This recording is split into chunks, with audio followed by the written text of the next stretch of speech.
Hello friends, ఎలా ఉన్నారు అందరూ? బాగున్నారా? Welcome back to my channel నా చిన్నారి ప్రపంచం. లాస్ట్ వీడియోలో నేను మీకు ముక్తిధామ్, నాసిక్, పంచవటి ఈ ప్లేస్లన్నీ చూపించాను కదా. ఇప్పుడు ఈ వీడియోలో అయితే నేను మీకు త్రయంబకం చూపిస్తాను. త్రయంబకం 12 జ్యోతిర్లింగాలలో ఒకటి. ఇంకా లేట్ చేయకుండా వీడియో స్టార్ట్ చేసేసి మీకు మొత్తం అయితే చూపించేస్తాను. వీడియో లాస్ట్ వరకు చూడండి, మీకు తప్పకుండా నచ్చుతుంది.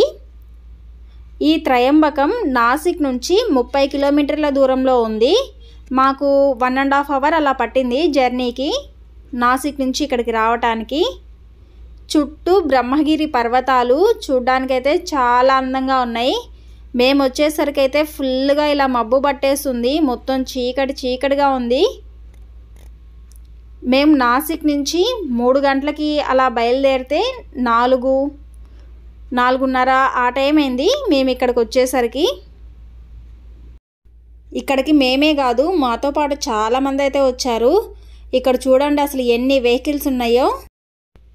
ఇవే కాదు, ఇంకా దారి పొడుగునా చాలా వెహికల్స్ అయితే ఉన్నాయి. చుట్టూ ఉన్న కొండలైతే అసలు భలే అనిపిస్తున్నాయి. ఆ కొండల్లో నుంచి జలపాతాలు అయితే చాలా పారుతున్నాయి. దూరం నుంచి కదా అంత బాగా అయితే కనిపించట్లేదు, కానీ ఎన్ని జలపాతాలు ఉన్నాయో నేనైతే అసలు ఎప్పుడు దగ్గర నుంచి చూడలేదు ఇలా వాటర్ ఫాల్స్ని.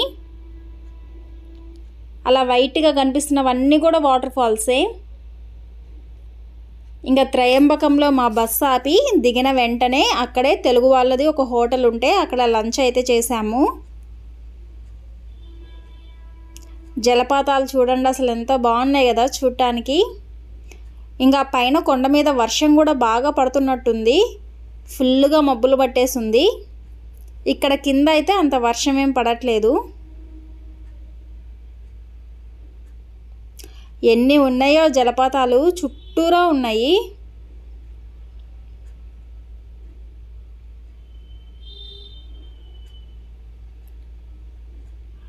ఫుల్గా మబ్బులు పట్టేసింది.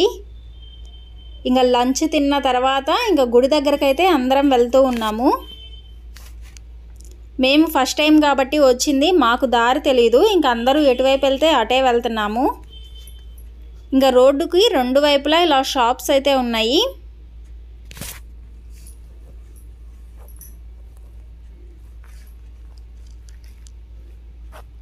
ఇంకా అక్కడ స్ట్రైట్గా కనిపిస్తుంది చూడండి గుడి అయితే అదే.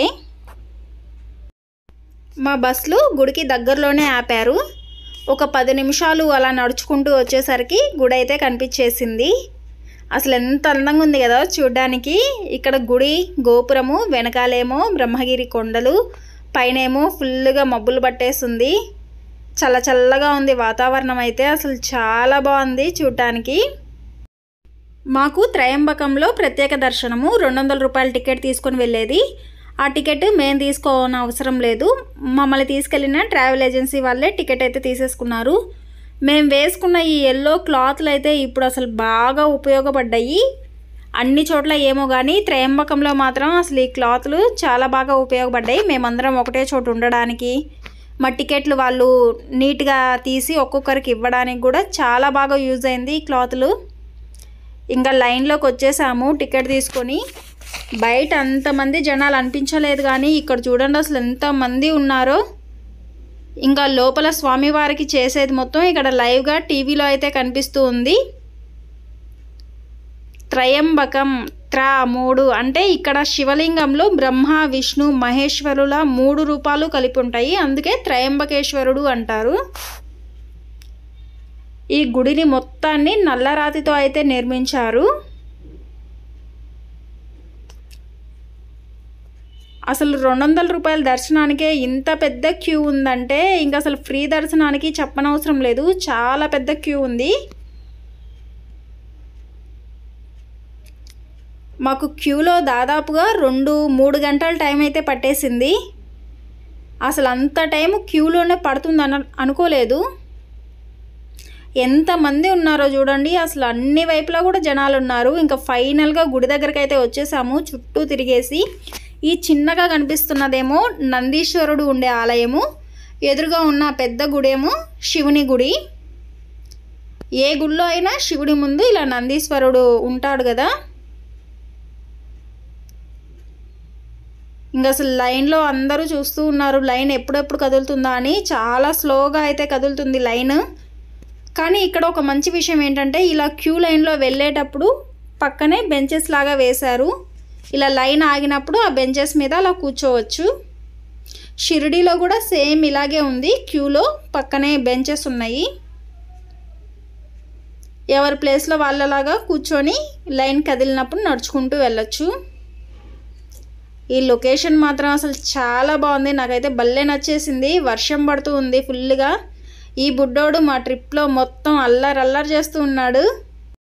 ఇలా లైన్లో వెళ్తుంటే ఎంత టైం అయినా అంత విసుగేం అనిపించలేదు, ఎందుకంటే లైవ్గా టీవీ పెట్టారు, లోపల ఏం జరుగుతుందో టీవీలో చూడొచ్చు. ఇంకా మహామృత్యుంజయ మంత్రాన్ని వినిపిస్తూ ఉన్నారు స్పీకర్స్ పెట్టేసి.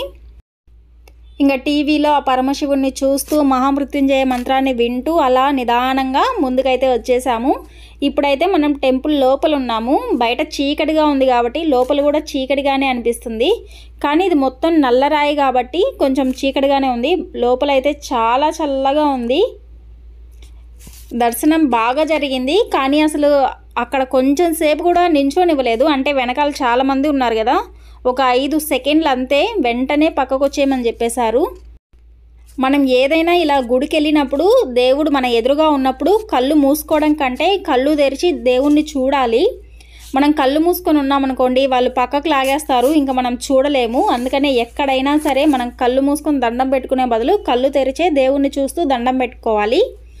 అది నా ఒపీనియను, నేనైతే అంతే చేస్తాను.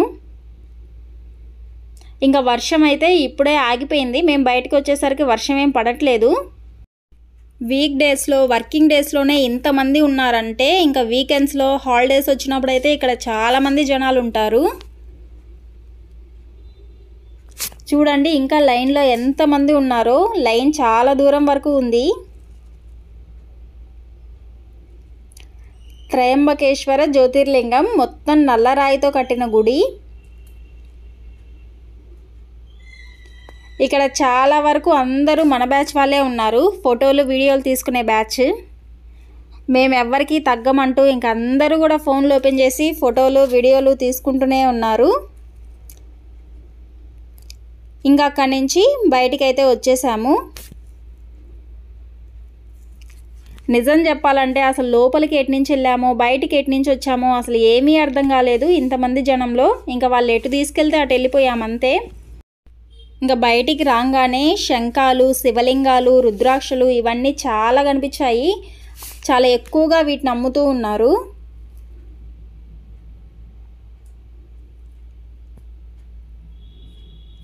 మేము చుట్టుపక్కల చూడడం కంటే ముందు రోడ్డు మీద చూస్తున్నాము ఎక్కడ నీళ్ళు ఉన్నాయా అనేసి.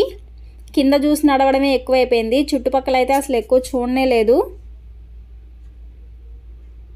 ఇంకా వర్షం వచ్చింది కదా, అందరూ షాపుల వాళ్ళు ఇలా పట్టాలు అవన్నీ వేసుకొని ఉన్నారు.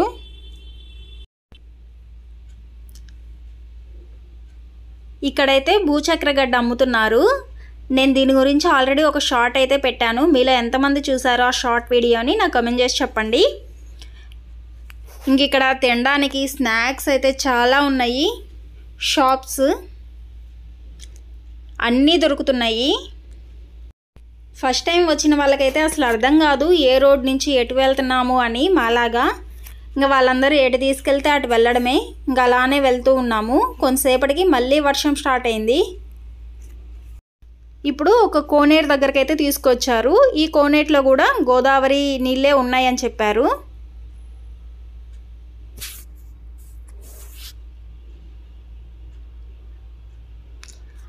అక్కడ పైన బ్రహ్మగిరి పర్వతాల్లో ఒక లైట్ కనిపిస్తుంది చూడండి. అక్కడే గోదావరి నది పుట్టిందని చెప్పారు. అక్కడ లైట్ వేస్తుంది కదా, అక్కడే గోదావరి నది పుట్టిన ప్లేస్.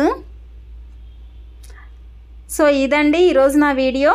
ఈ వీడియో కనుక మీకు నచ్చినట్లయితే లైక్ చేయండి, షేర్ చేయండి, ఇంకా నా ఛానల్ని సబ్స్క్రైబ్ చేసి నన్ను సపోర్ట్ చేయండి. మీకు ఈ వీడియో ఎలా అనిపించిందో నాకు కమెంట్ చేసి చెప్పడం అయితే అస్సలు మర్చిపోవద్దు. Thank you for watching.